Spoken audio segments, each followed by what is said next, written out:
Alright, welcome to the Monty Collier Report. Today I'm going to make some comments about Alex Jone's new documentary titled Endgame, Blueprint for Global Enslavement. I'm not going to go over this entire documentary, but I am going to make a few remarks about what I believe are probably some of the major problems and mistakes within this documentary.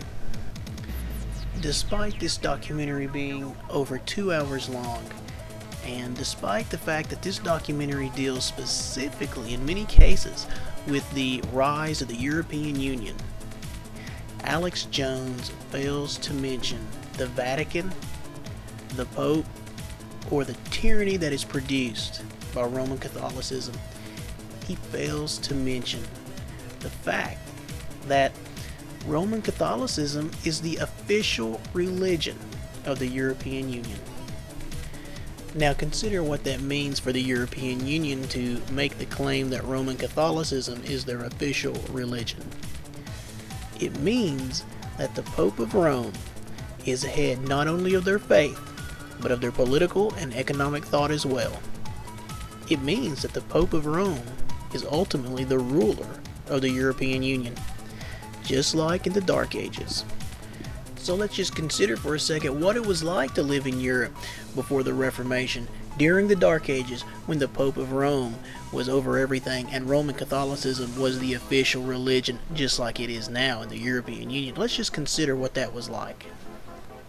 Well, it meant in matters of religion that you had to believe whatever the priest told you to believe.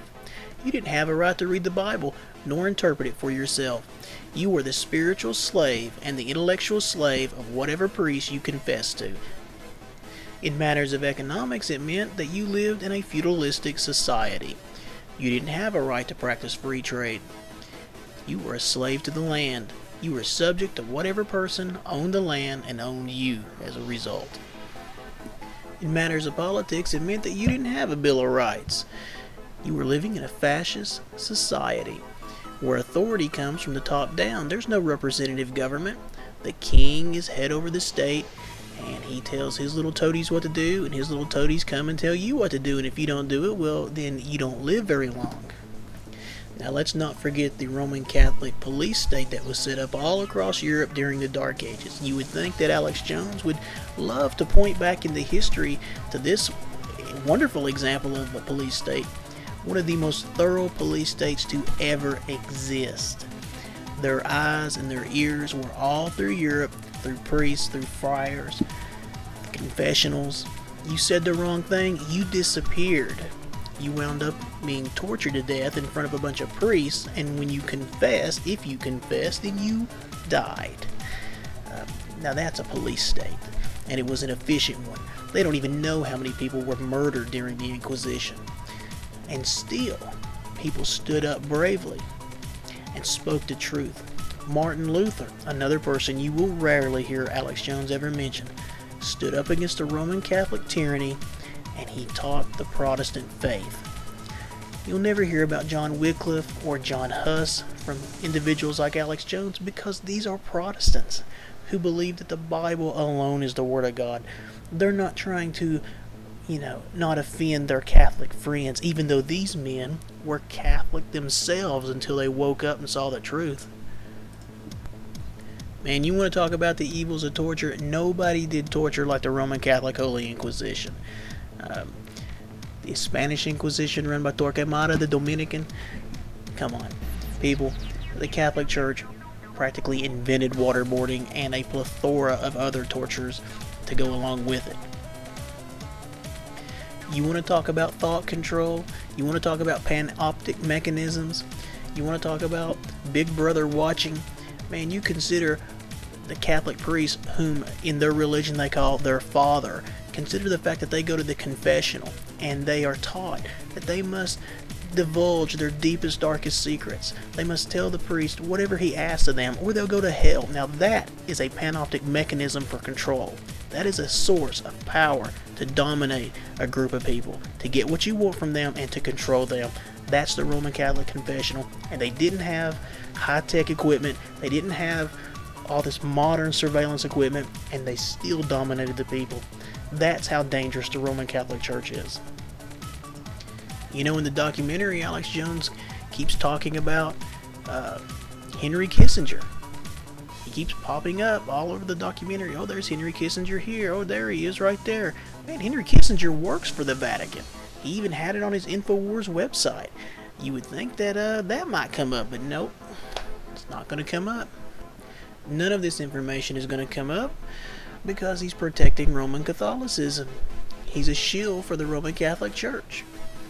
You want to talk about illegal aliens flooding across our border, trying to overrun us, create huge Roman Catholic voting blocks? Let's talk about that for a second. The illegal aliens flooding across the southern border are almost all Roman Catholic, if they're not all Roman Catholic. And this is a typical tactic of Roman Catholicism, to flood a nation with Roman Catholics in order to establish a majority in which you can control the nation. They know that if they can establish large voting blocks of Roman Catholics, they'll be able to change the Constitution from within. The attack on U.S. sovereignty was designed by the Vatican. We see in the encyclical entitled Ecclesia Americana that Pope John Paul II called for the Roman Catholic bishops of Mexico and the United States to actively cooperate in bringing in enormous hordes of illegal aliens into the United States. What do you think that was for? Just for fun? No, he's Catholicizing the United States of America. In my hometown here, in Tennessee, you know what we have? We got Catholic churches buying houses, renting houses, and housing illegal aliens all over our towns. They're actively engaged in breaking our laws. They're actively engaged in helping and aiding and abetting criminal activity. How many times have you heard Alex Jones bullhorning a Roman Catholic church or diocese?